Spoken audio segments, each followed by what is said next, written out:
Well, welcome to Technology and Education. Today I'm Richard Smith. And I'm Caroline Crawford. And today we're talking about Chromebooks versus Windows 8 machines. And we've been going back and forth, Caroline and I, about this.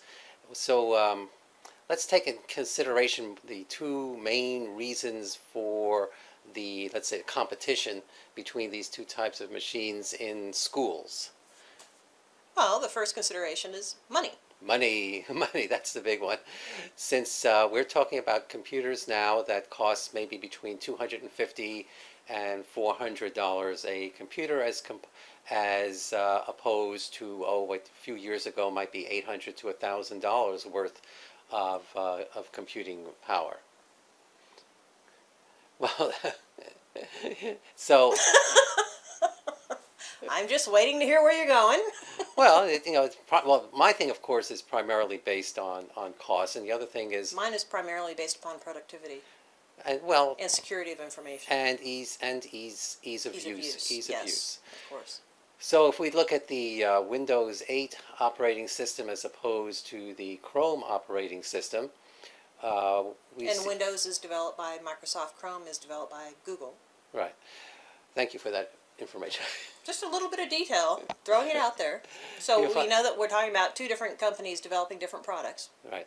So you'll find that I think one of the basic differences is that on a Windows 8 machine, you can store data on the machine itself on a hard drive. But on a Chromebook, using the Chrome operating system, that is, it can be done, but it's more difficult, and you're very limited. And basically, the entire idea of the Chromebook is that you store your information in the cloud.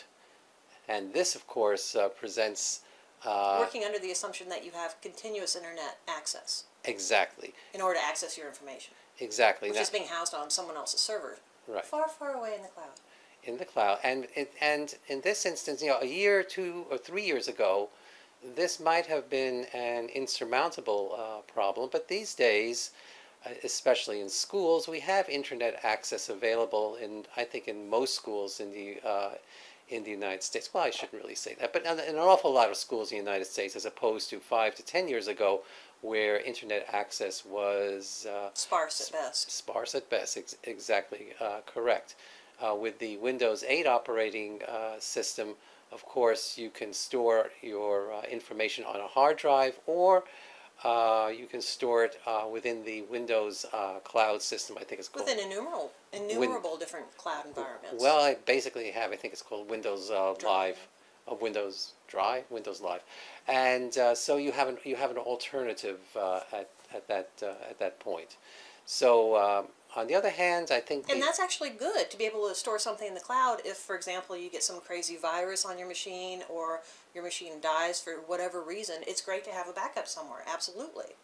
So you don't have to worry about backing up your system. If everything is stored on your machine and it conks out on you, you have everything stored somewhere else, which is great. Yes, you have everything stored on the cloud. As long as you have internet access, that's great. Yes. And, well, with internet access becoming more and more ubiquitous, it's not that much of a problem. Of course, you have, with the Windows 8 operating system, you have the choice between the cloud and the actual hard drive on the operating system. So we come down to choices of ease of use.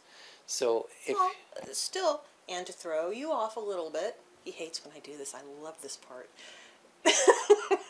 when we're talking about that internet access, if the learner, whether we're talking about K-12, higher education, whatever realm we're talking about, if the learner only has internet access at their school site and they don't have it at home, there is the expectation, the assumption here is that internet access is anywhere and everywhere, and you can access your files at any point through internet access at home as well.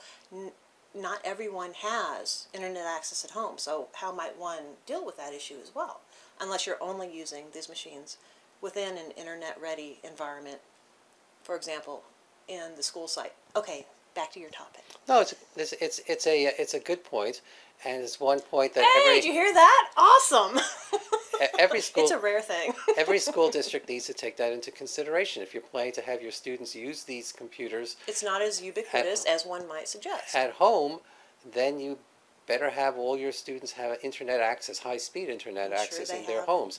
And now there are plenty of school districts in the United States where that is not the case. The students' families are not going to have that type of internet access, or just won't simply will not have internet access. So that's a Especially consideration. the more rural areas that are more cast in a larger mileage area, in a larger regional area. But there are, at least in the Houston area, there are a lot of school districts that are focusing and working with businesses in their community to bring internet access throughout their whole school district area. Mm-hmm. Well, so there are different considerations at hand. It's a planning consideration. So if you're planning to do use your computers basically in schools and not for home use, then fine, then you're okay with a Chromebook, as long as your internet access is fairly reliable.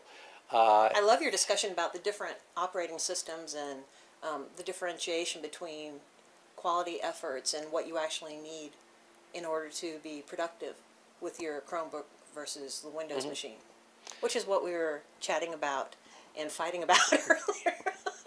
Well, there's plenty of plenty of people who will tell you that in their opinion, that they don't particularly like the Windows 8 operating system. In fact, they prefer the Windows 7 operating system. Well, that's a problem that's easily solved through software. You can make your Windows 8 machine look exactly like a Windows 7 machine, which secretly I have done with my Windows 8 machine. Yeah, you were awesome. Thank you for sharing all the nifty tips and tricks. Both my Windows 8 tablets.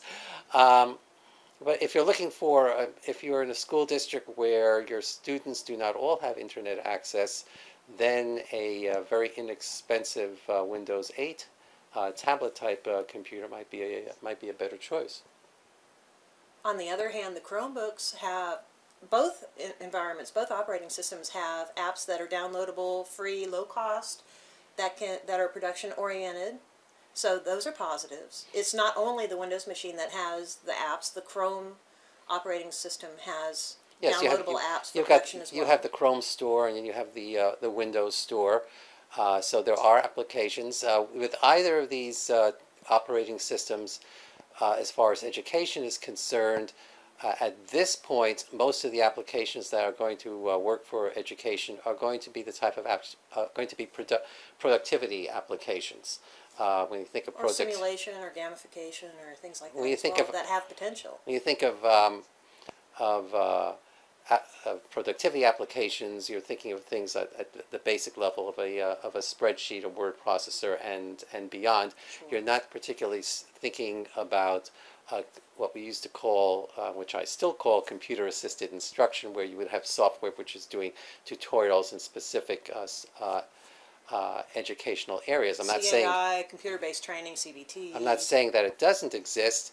It just doesn't exist at the level where you would find, at least not at the Chrome operating system level, that you would find now for Windows operating systems, and of course for the Mac operating those system. Are considerations. And yes, those definitely are a consideration, depending on the type of implementation that the school district is planning at the various grade levels. Right. So another consideration is that you might want to have a computer that has more instructional type software at your elementary school levels, along with productivity software. And when you get into the upper grade levels, you might be more interested in having productivity software, which will enable students to conduct research projects. As well as textbooks, e-texts. What's the viability within the different operating systems? Mm-hmm. And is there even a need to worry about the operating system with the different textbooks, e-texts, that are available Well, today? sophisticated, we're talking about sophisticated e-textbooks that are designed to be used on a computer, as opposed to textbooks that have simply been transferred to a computer in which you're just reading the text. And not that that's a horrible thing, but if you have a textbook that's been designed for computer use, then you can have a variety of interactive activities that accompany that textbook.